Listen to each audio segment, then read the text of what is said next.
biggest thing for being a mail order pharmacy is it obviously expands your market significantly, right? So you're getting orders from a lot more patients in many more states. And I believe every state requires a license if you're an out-of-state pharmacy. So the more patients who are sending their prescriptions to you to get mail ordered, the more licenses you're going to have to get, which means more exposure to risk from those state boards of pharmacy, more auditing requirements, and each state has different, obviously, record keeping requirements and things like that that they're going to have to keep track of. So the more you open up the market, the more rules there are, the more to keep track of, the more documentation you're going to have to seek out.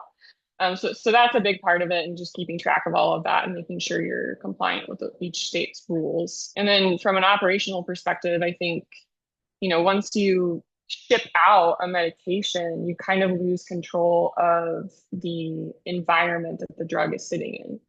So you have to be a lot more careful about how you're packaging medication to ensure that you're maintaining medication integrity rules, environmental standards, accounting for humidity changes, and making sure you're documenting and tracking when any drugs potentially degrade. It exposes you to more recall risk if drugs degrade in the process. It just opens up a little bit more liability and risk when you're shipping them out in these different environments.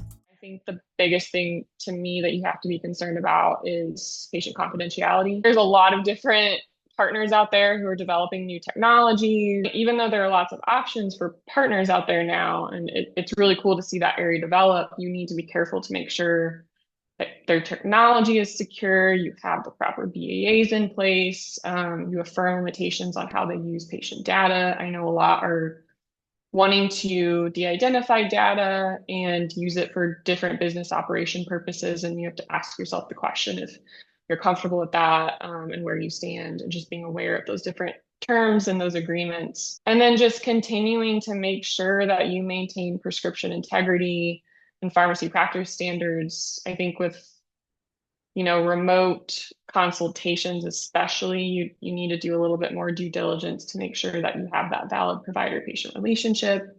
Everything is properly documented. Different drugs require different documentation. And then again, that you're meeting all the different separate state rules about prescription origin and authorization and things like that.